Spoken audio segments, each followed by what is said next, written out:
यह त्योहार कार्तिक शुक्ल पक्ष की द्वितीया को मनाया जाता है। यह भाई बहन के प्रेम का प्रतीक है। इस दिन भाई बहन को साथ साथ यमुना स्नान करना, तिलक लगवाकर तथा बहन के घर भोजन करना अधिक फलदायक है। इस दिन बहन भाई की पूजा कर उसके दीर्घायु तथा अपने सुहाग की कामना कर हाथ जोड़कर यमराज से प्रार्थना करती है। इसी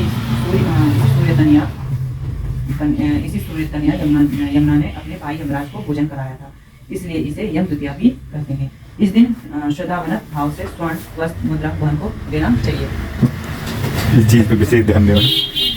सूर्य की स्त्री का नाम संज्ञा देवी था।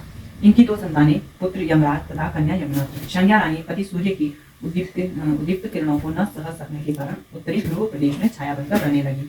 उसी छाया से ताप्ती नदी तथा शनिश्चर का जन्म हुआ। इसी छाया से अश्विनी कुमारों का जन्म बताया जाता है, जो देवताओं के वैद्य प्रेषक माने जाते हैं। इधर छाया का यम तथा यमुना से विमाता का सा व्यवहार होने लगा। इससे खिन्न होकर यम ने अपनी एक नई नगरी यमपुरी बसाई।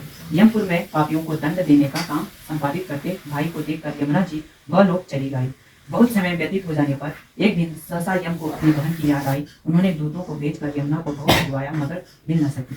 फिर स्वयं ही गौलोक गई, जहाँ विश्राम घाट पर यमुना जी से भेंट हुई। भाई को देखते ही यमुना ने हर्ष विभोर हो स्वागत सत्कार के साथ भोजन करवाया। इससे प्रसन्न हो यम ने वर मांगने को कहा। यमुना ने कहा, हे भैया, आप मुझे यह वरदान दें कि जो लोग आज के दिन बहन के यहाँ भोजन करके इस मथुरा नगरी स्थित विश्राम घाट पर स्नान करके वह तुम्हारे लोग को न जाए। इसे यमराज ने स्वीकार कर लिया।